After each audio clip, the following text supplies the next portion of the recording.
natin kung sino ang writer ng mga aklat pong ito. Ito po ay si Haring Solomon, mga kapatid. In Ecclesiastes chapter 1, sinabi po doon, mga kapatid, lahat ng bagay ay walang kaguluhan. Kung sasabihin mong pogi ka, pupupas din yan. Kung sinasabi mong slim ka, pupupas din yan. Kung ikaw ay nag-glutathione or whatever, pupupas din yan. So tunay po, lahat po ng bagay, sabi ng ating pong si Haring Solomon, lahat daw po ay lilipas, mga kapatid. Pero ang mag-i-stand, sabi ng 1 Peter chapter 1 verse 25, the word of the Lord endureth forever, mga kapatid. Amen. Hallelujah. At nais ko po, mga kapatid, na bahagian kayo ng aking kaalaman na natanggap. Amen. So tunay po, mga kapatid, alam niyo ba, amen, that our grandmother, mga kapatid, bilang po kung pag-uusapan ng egg cell, ang grandmother po pala natin o ang ating mga lola, ay na-impart na, mga kapatid, doon sa kanyang egg cell ang future na anak. Tayo doon. Sino may lola dito? Sino may nanay dito? At tayo yung resulta. Saan kayo galing na lola? Lolang Kastila? Lolang mahinahon? Lolang mahigpit? Ano, mga kapatid, amen. So pag-uusapan natin kung ano ito, mga kapatid, na sinasabi na kung saan gusto ko pong ipakita sa inyo at ipakilala sa inyo itong mga babae ito na kung saan ay nais ng Panginoon na maging katulad natin sila, mga kapatid. Amen. Maging isa po tayo sa kanila, mga kapatid. Amen. So tunay po na mapalad tayo na kung saan nung pinagbubuntis ng ating lola ang ating nanay, tayo na yun. Eto na tayong resulta. So ano ba ang nanay mo? So sa akin pong pagbubulay-bulay, ang lola ko po sa side ng nanay ay mabait. Ang nanay ko din po ay mabait. Ang ate Aida ko po, mabait din siya. Pero ako, hindi ko masabi kung mabait ako. Pero ganun po na ibig sabihin na kung saan, mga kapatid, pag-uusapan natin yung pinagmulan po ng bawat isa sa atin, mapalad tayo, meron tayong history na ganoon po pala. So, alam niyo na kayo. Na kayo ay galing sa lola yun, na may excel na natira sa nanay mo. Na po, kaya kung kayo po ay mabait, salamat sa Panginoon. At kung kayo ay sobrang bait, salamat pa rin sa Panginoon. At kung hindi kayo mabait, magpapakabait po tayo. Praise the Lord. So tunay po, mga kapatid, ang history na kung saan kung babasahin natin sa 2 Timothy chapter 1, verse 3, verse 4, and verse 5. Sige po, monitor. Ayan.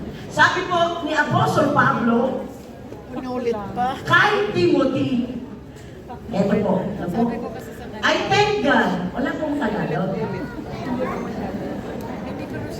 Hayaan nyo na sa Sunday ang mga maraming Tagalog. Ay, ayan. Na kinasasabikan kong ay, verse 1? 1. Ayan. Si Pablo, na apostol ni Kristo Jesus, sa pamamagitan ng kalooban ng Diyos. Amen. Si Pablo po ay kalooban ng Diyos na maging apostoles sa mga katulad nating Gentiles. We are Gentiles. Ayon sa pangako ng buhay na nasa kay Kristo Jesus. Verse, sige po, diretso natin. Kay Timoteo na aking minamahal na anak, biyaya, kaawaan, kapayapaan nawang mula sa Diyos, Ama at kay Kristo Jesus na Panginoon natin. Ganoon po tayo ka-care ng ating pastor. Ano po yung blessing? There's a blessing na may salita. No? Biyaya. Yung po ang pinapronounce ng ating mga pastor. Biyaya. Kaawaan. Kapayapaan mula sa Diyos. Yun yung laging pinopronounce ng ating pong mahal na pastor, mga kapatid, na nag-aalaga sa inyo. Sinasama niyo ba ang inyong mga pastor sa pananalangin? O natapos na ang gabi, hindi nyo na napanalangin ang ating pamilya, ng ating pastor, ang ating pastor. Sasama niyo po yun, mga kapatid, dahil sila po ang target palagi ng kaaway, mga kapatid. Amen. So tunay po, mga kapatid, pinapatunayan ni Apostol Pablo, mga kapatid. Amen. Sabi ng verse 3, ayan. Nagpapasalamat ako sa Diyos na mula sa aking kanunuan, ibig sabihin, ay aking pinaglilingkuran sa budhing malinis. Tunay, mga kapatid, galing tayo sa Diyos. Ang Diyos ang may likha sa iyo at sa akin na mayroong budhing malinis. Si Satan lang at mga demons ang nag-i-impart sa atin, ang nagbibigay, mga kapatid, ng pana sa ating kaisipan para magkaroon tayo ng isip na pangit. Malinis na budhi, walang patid na inaalala kita sa ating mga daing gabing araw.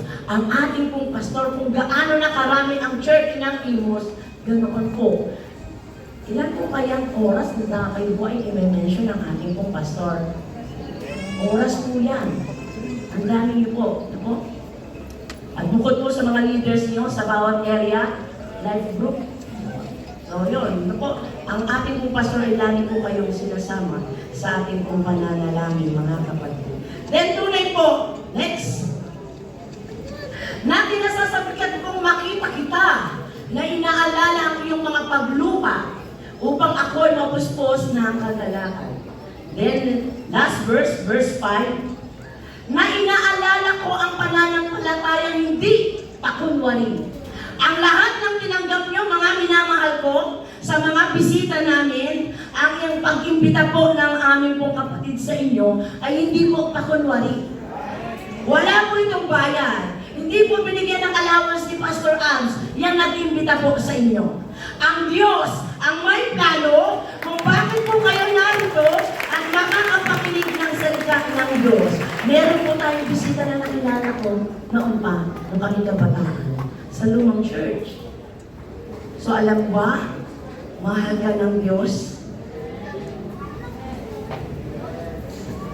Amen. Dahil isa po ako sa nananalangin sa mga backslider. Isa po, yun yung goal ko, na manumbalik ang paglilingkod ng mga tao noong tumanggap sa Panginoon. Yun po, mga kapatid. At alam ko, sa church ng Imos na ito, may nananalangin sa mga backslider. Alam po, sabi ni Apostol Pablo, ang nanay po ni Timothy na si Lois, mga kapatid, at ang nanay niyang si Eunice. Gaano ang resulta na nangyari, mga kapatid, kay Timothy? Who is Timothy? Who is Timothy? Alam niyo po ba, si Lois at saka po si Eunice, mga kapatid, ang mga naging asawa po nila ay hindi po kapwa Hudyo. Pero nakita ng Panginoon si Lois, mga kapatid, at si Eunice, mga kapatid, na one day lalabas tayo at tatanggap tayo sa Panginoon. Narito ka. Narito ako. Sa pananampalatayang ito, huwag mong i-deny ang pananampalatayang ito, mga kapatid. Merong ang pagsubok lang sa matitisod ka, it's okay. Hakbangan mo. Alam mo, matitisod ka eh.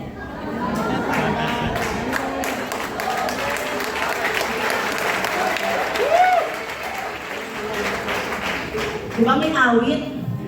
Hindi na ngayon, Brother Ricky, panahon ng pagbabackslide. Sige, tulad ba? Ito ang panahon ng pagbabalik loob mo sa Diyos. So hindi ito panahon, mga kapatid, ang dami-dami mo ng panahon na naibigay sa Panginoon. Ang dami-dami mo ng pamasahe na ipinunta dito sa church. Ang dami-dami ng mga kapatid na joy na binigay ng mga kapatid mo sa pananampalataya sa lugar na ito. Kaya, mga kapatid, si Lois, si Eunice, mga kapatid, piniresent nila, mga kapatid, nagagalak si Luis, nagagalak si Eunice, na piniresent niya ang kanilang apo ito, anak na ito, na si Timothy. Tayo yun ngayon. Nagagalak ang Diyos na kayo po, mga kapatid, ay tumanggap sa Kanya.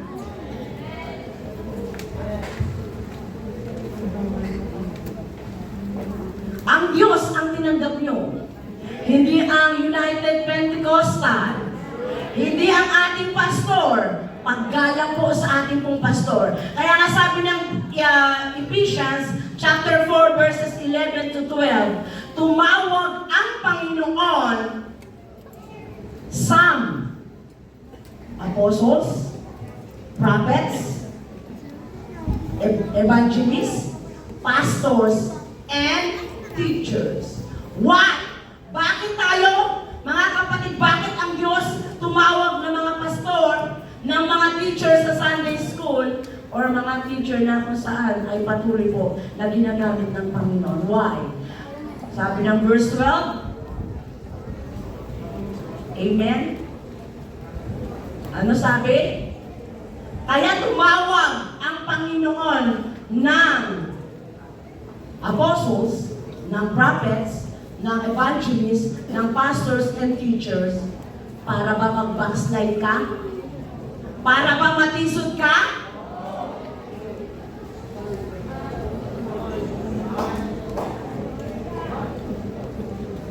Para ba mag-sway-sway ka lang? Di po. Sa mga bisita namin, gaano kayo kamahal ng Diyos? Kung paano noon kami din po ay naging bisita sa lugar na ganito. At masaya po kami na kayo ay kasama po namin. Ang Diyos po ay patuloy na nagagalak kasi po kasama po namin kayo makinig ng salita po ng Panginoon. Ang salita ng Panginoon, ang ating pinapakinggan sa lugar na ito, hindi po anumang marites, o anumang marisol, o anumang marichur na sinasabi ng FB. Alam niyo yun, anong meaning mo? Kasi nabasa ko lang siya sa FB. So tunay po mga kapatid, sabi ng verse 12, tumawag ang Diyos ng pastor, ng mga teachers sa Sunday school children, Sunday school adult, sa ikasasakdal ng mga banal. Mga kapatid, walang hangad ang Diyos. Walang hangad ang Diyos na kayo po, mga kapatid, ay mapahamak.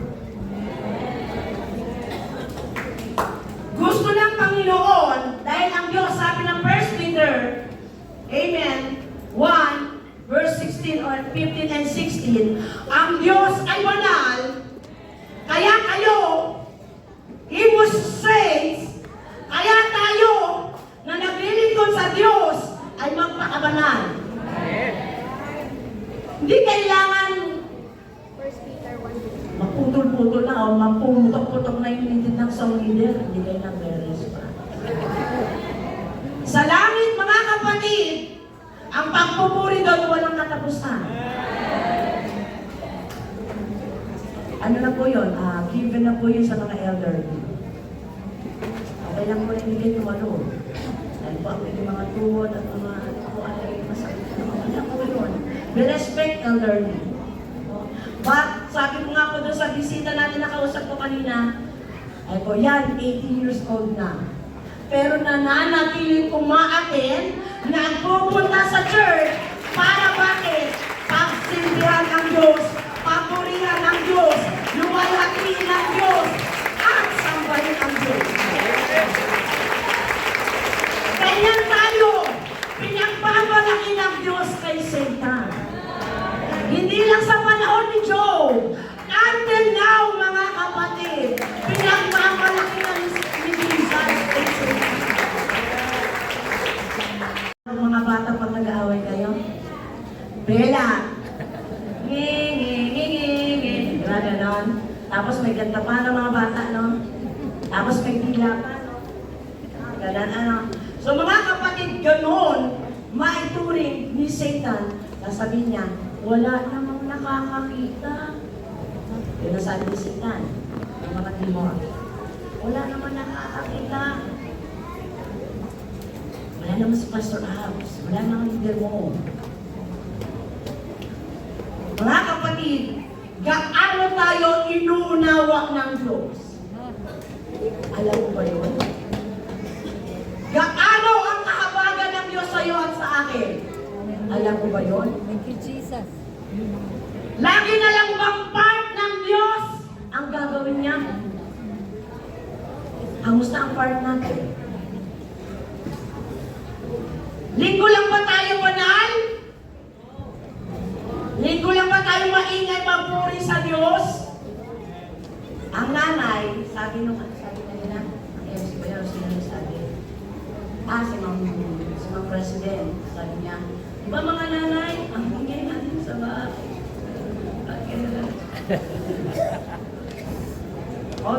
Okay lang kung maingay ha. Huwag magbabad words ha. Huwag magsasabi ng kung ano ng bad words. Yung DANGA, bad words po yun. Yung BOBO, bad words po yun. Yung LINTIK, bad words po yun. Hindi po kayo Kastilan na lola natin noon. Ganun sila pag nagalit. LINTIK ka. So hindi. At saka di yung PTI ba yun? Bad po yun. Pag may narinig kayong nagbabad, mga kapatid sa loob ng iyong tahanan, sa inyong kapitbahay at may karapatan kayong manaway, sumaway kayo. Why? Huwag mong tawanan yun. Bad words yun eh. God gave us, sabi ng Acts chapter 1 verse 8 and Acts chapter 2 verses 1 to 4. And ye shall receive power after that the Holy Ghost is come upon you. What kind of power we have? Power to pong sumaway at manaway. Amen. Paano tayo i-present ng Panginoon kay Satan? Linggo lang. Nasaan na yung 6 days? Sa office mo, manatili kang tapat sa Diyos, sabi ng devotion. May reward ang mga matatapat na gumagawa sa harapan ng Diyos.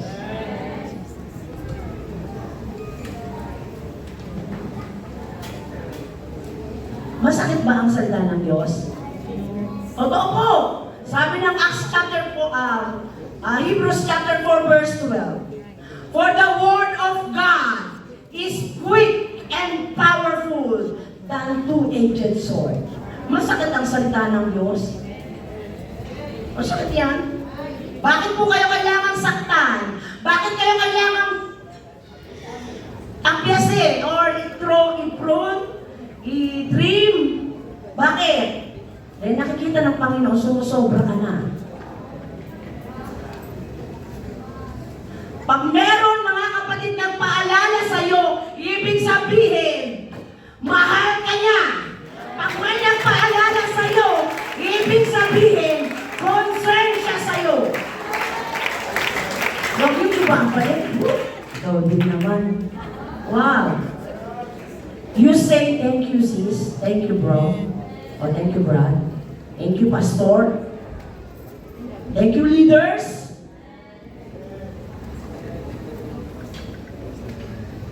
Amen?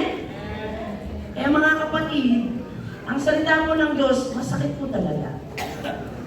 Magkabila ay talim. Bumabaon sa puso nyo. Bumabaon sa kasukasuan nyo. Kung may bulalo ang baka, may bulalo din po pala tayo. Umaabot doon yung salita ng Diyos. Kaya masakit mga kapatid, nakakaalam ng puso mo, nakakaalam ng kaisipan mo. Gaano tayo kamahal ng Diyos? Masusukat mo ba? Sabi ng Book of Isaiah, kung gaano kalayo o kataas ang langit sa lupa, mga kapatid, iba ang pag-iisip ng Diyos sa iyo at sa akin. His ways, His thoughts, mga kapatid, ay iba. Kaya, thank you sa mga hindi nagsiselfone. Pag Sunday, pag may gawain, midweek, kaya may service po kayo, paski muna ang cellphone. Sa bahay lang, makarami ng cellphone. Ay, naubos na ang oras niyo sa cellphone. Naranasan mo yan, mga kapatid. Nagbasa lang ako sa reporting, mga kapatid, sa evangelism. Nakaisang oras na pala ako. Sa evangelism lang yun. Eh, paano mag-reels pa?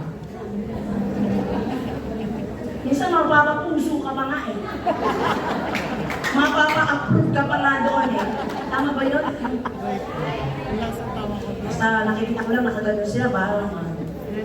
Doon, mga kapatid, yung puso at light, sa gawain po ako laging naggaganon. Kaya mayroong isang bata sa church kasi may picture sila ni Pastor Daver Perez. Then Daver Perez, mga kapatid. Sabi niya, Nanay, pusuan mo naman yung aking new profile pic. Ang batang ito. Kasi nga, close kami ng batang yun.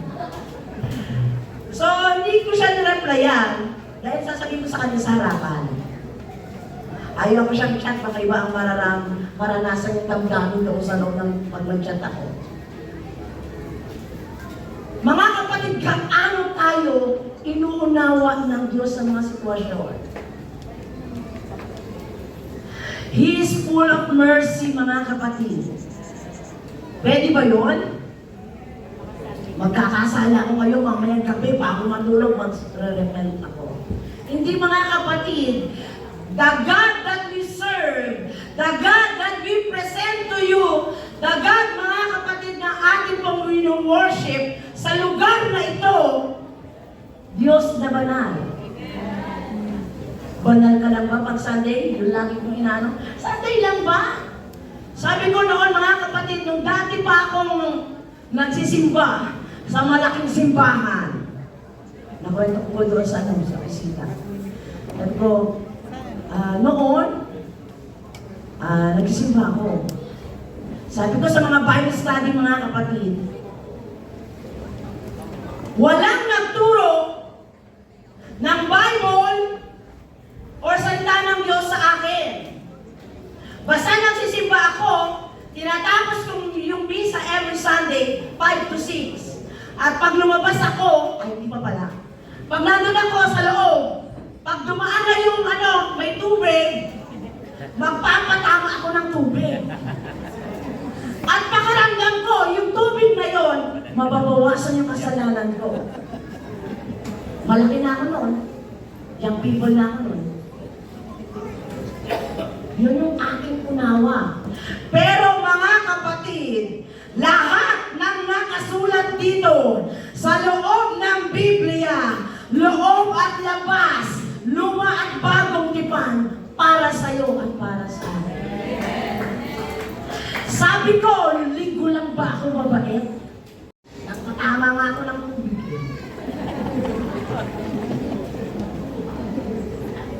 Diba ginagaling yun? Tama ka ito. Sabi kasi diba, malilinis ang iyong kasalanan. No! Sabi ng Acts chapter 2, verse 38.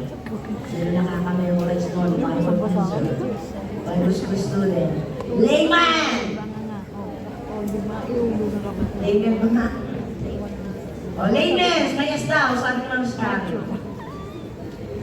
Alam niyo ba yun? Acts chapter 2, verse 38? Mark 16:16? O alam niyo lang? Pero walang application. Gusto ng Panginoon. Ang dami nag-aaral dito ng layman. Huwag yata nung na-establish po dito ang layman's, mga kapatid, ay ang dami nag-aaral. Alam niyo ba ang Matthew 28:19 and 20? Alam niyo ba yun? Matthew 28:19 and 20? Baka hindi niyo po alam. Monitor, pakibasa mo natin. Para sa mga bisita mo natin, baka nangungula lang kung pastora dahil ito. Sabi po mga kapatid ng verse 19. bisita po namin. At mga dating kapatid po namin. At hanggang sa ngayon, ano po, dapat po memorize po natin siya. Sa mga ushers din, makinig po kayo, ano po? Ushers, nasa loob tayo ng bahay pananambahan ng Diyos. Ang mga monitor natin, God bless po, sa mga taas. Sabi, mga kapatid, dahil dito, walang ibang reason, dahil dito, Nelly, Jeneline, Ricky, Ballesteros, Yones, Bertes Torres. Sino ba mga kakilala ko dito? Sister Sheila, Sister Chari, Brother Edward, Brother Jobert. Sa amin din, sino kakilala ko dito? Nasa gilid siya, dito. Sister Tessie, Nanay Suping. Sabi po mga kapatid, dahil dito, magsiyaon nga kayo. Gawin ninyong mga alagad ang lahat ng mga bansa. Sino nakatira sa bansa?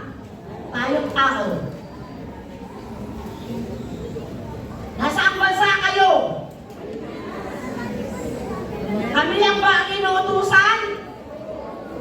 Lahat po ang inuutusan. Naganap po na yan si Pastora Nelly. Naganap po na yan. Okay, no problem. Naganap na muna po yan. Pero ang tanong, magsiyaon kayo. Lumabas kayo sa inyong mga lungga.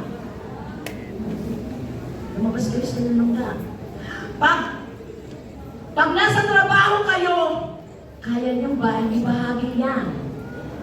May trucks po ba kayo? Ako po may trucks. Libre lang to.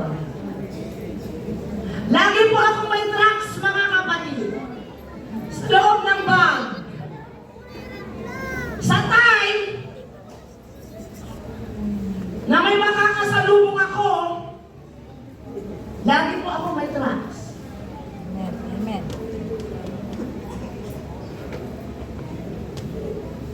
Dapat alam mo to.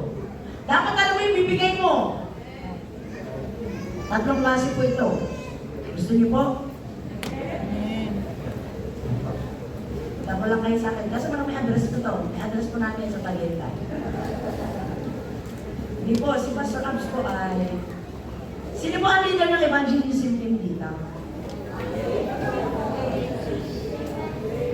Sino po? Asan yan si Davidson? Bro, dito kasarpan ko. Dali mo yung gamit mo. Dito.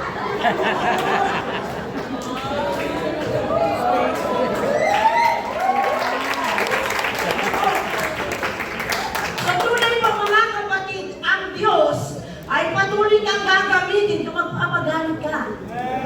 So, lahat po sa loob ng bansang Pilipinas, lahat ng ating makakasalamuha, mga kapatid, ay iniutusan ng Panginoon na sila ay mabautismohan. Sa pangalan, singular, pangalan. Si Pastor Absalon Gamayon, Kapogi, Guano, Kawang Pastor. Pastor natin siya, may pangalan siya. May anak siya na magaganda at kapogi. So, tatay sila. Ang pangalan pa rin ni Pastor Absalom pa rin, di ba? At bilang mga kapatid siya po ay magbabadminton.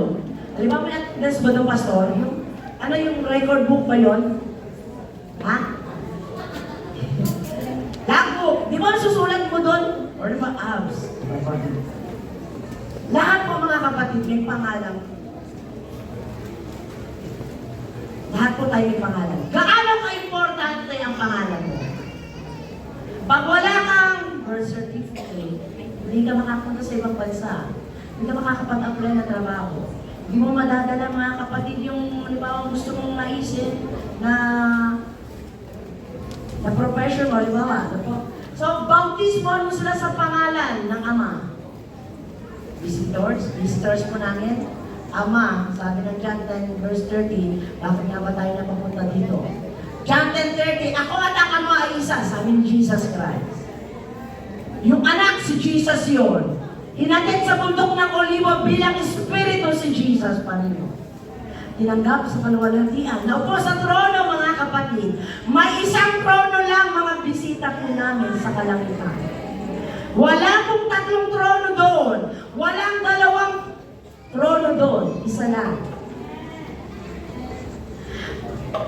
Kasi po, ang dami natin bisita. Amen. Nagagalak po ako, mga kapatid, dahil po, ang mga bisita po natin ito ay one day, tatanggap yan sa Panginoon. Amen. Sabi na, oh, nagpe-prepare na ang tubig. Sa mga nagdesisyon magpabaptize, hindi ka nagkamali. Why? Dahil ito ay utos ng Diyos na dapat mo nanapin at ingatan. Kapag may iniingatan ka, mga kapatid, itatago mo yun. Meron bang iningatan kung pinabayaan lang sa labas ng gate o labas ng pintuan? Hindi, mga kapatid. Pag-iingatan mo yung pangalang tinanggap mo sa bautismo at ang pangalan yun, sabi ng Mark 16:16, ang sumasampalataya at mabautismohan, magkakaroon ng reliyon. Sabi ba? Hindi po. Mag-mention po yun yung Pastor mamaya sa Facebook niya. O sabi ko gano'n, ang sumasampalataya at mabautismuhan, maliligtas. Sa magdidesisyon magpabaptize, maliligtas ang kaluluwa mo. Hindi na mapapahamak ang kaluluwa mo. Yung back of your life na nagkasala ka sa Diyos, yun yung pinatawad ng Diyos. At bago ka nang nilalang, sabi ng 2 Corinthians chapter 5 verse 17. Iingatan mo yung pangalan ni Jesus. Kayo ba iniingatan niyo ang pangalan ni Jesus? Iniingatan niyo ba yan, mga minamahal? O pag may nakakakita lang? No. Dahil gusto ng Panginoon na ipagmalaki ka niya, na parangalan ka, mga kapatid, sa ginagawa mo sa kanyang harapan. Ano ginagawa ng bibig mo? Mag-witness ka. Mag-witness ka. Mag-witness ka. Mag-imbita ka. Mag-imbita ka. Sa aming lugar, ang hirap pong imbitahan ang mga taga-lugar natin. Pero sabi ko kay Brother JR, kay Brother DJ, ang trabaho natin, mag-imbita ng mag-imbita. Kung ayaw nila, mag-imbita pa rin tayo ng mag-imbita. Yun yung trabaho ng bawat isa po sa atin. Parang binibigyan tayo ng cheer up ng Panginoon. Chini-cheer tayo. Come on, Brother Davidson!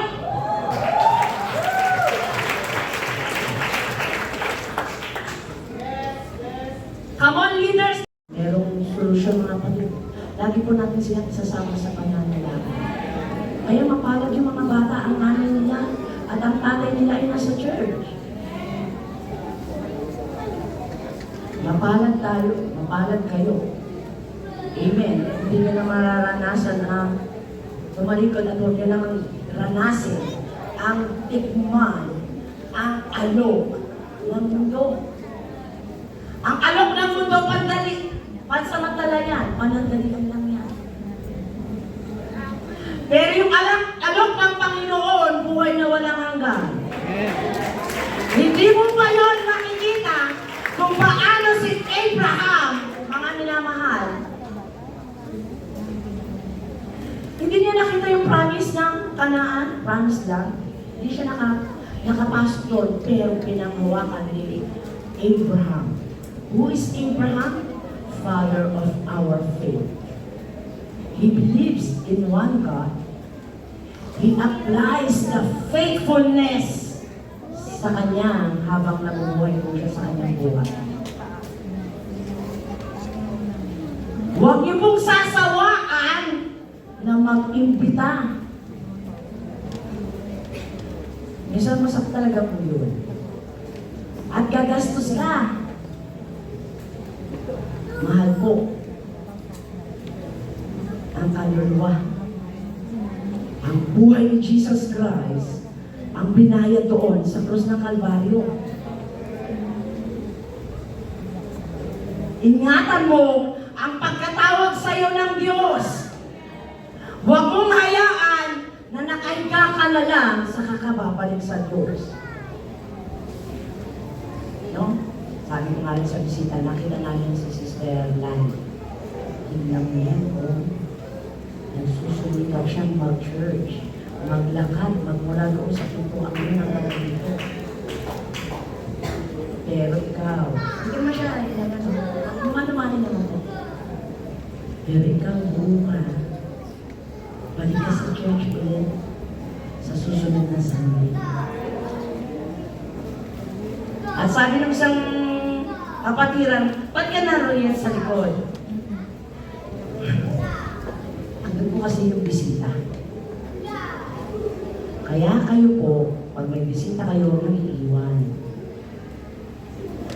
Pag wala pa yung nag-imbitat na una na yung bisita sa kanya, ano ginagawa natin? Hindi na yung kaya ni Pastor Abs. Kaya nga, dito kayo eh. Ang dami mo nang alam na Word of God, siya wala pa, tatabihan mo siya. Kaya mapalad kayo kapag ang salita ng Diyos ay isa inyo ay binabahagi. Mapalad tayo mga kapatid, ang Diyos ay may ginamit mga kapatid na katulad ni Apostol Pablo at ng ating pong pastor. Mapalad po kayo mga kapatid. Amen. Gaano ka kamahal ng Diyos? Gaano ka inuunawa ng Diyos mga kapatid? Sabi ng 2 Timothy mga kapatid, chapter 1 mga kapatid, verses 7. Amen. Verse 6 muna. Wherefore, 2 Timothy chapter 1 verse 6, wherefore I put thee in remembrance that thou stir up.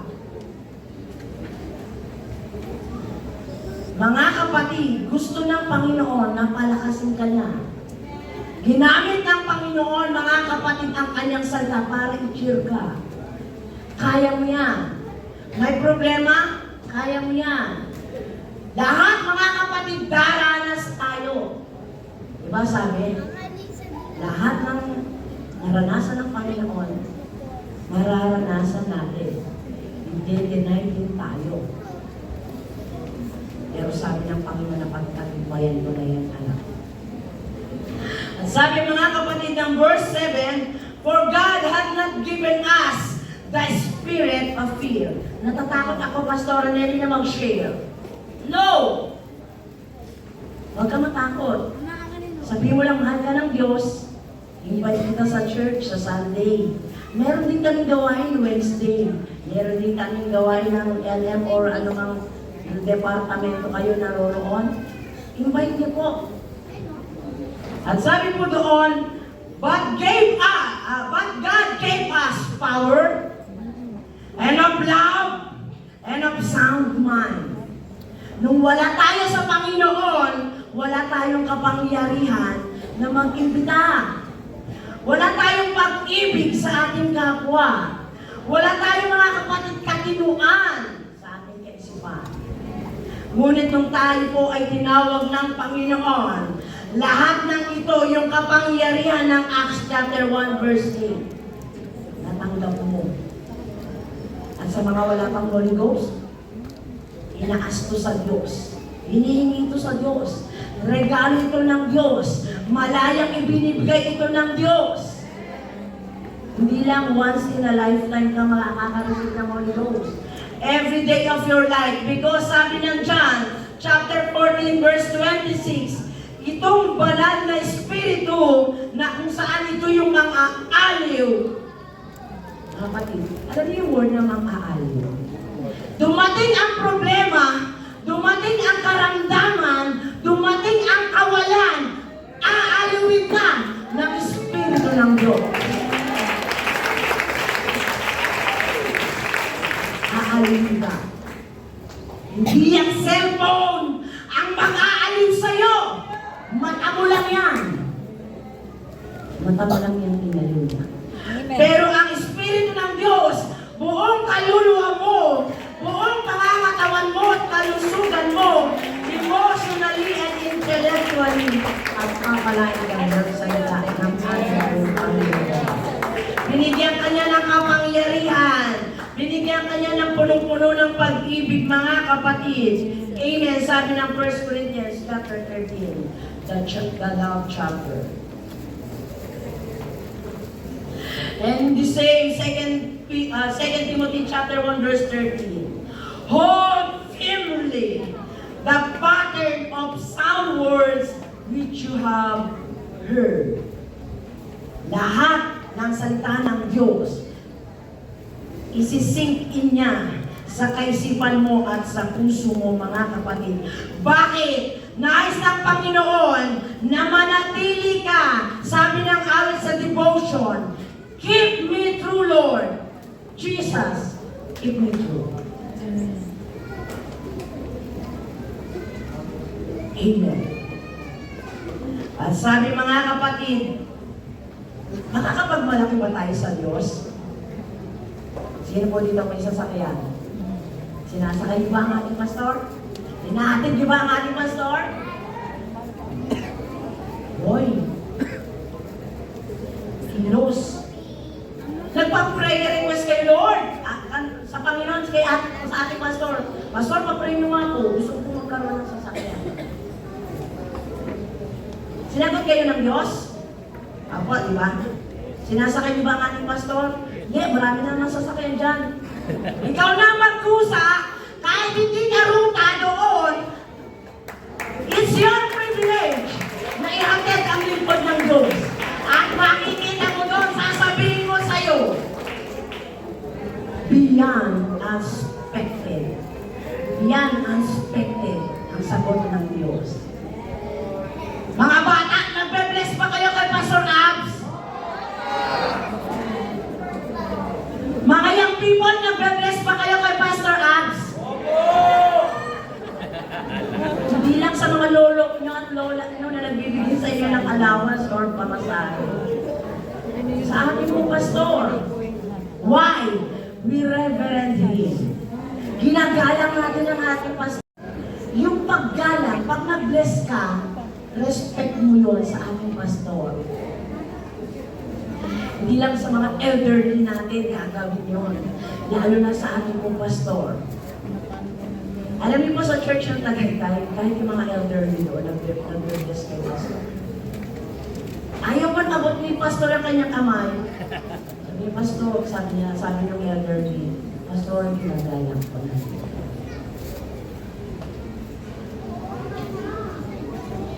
Gaano natin ginagalang ang lingkod ng Panginoon?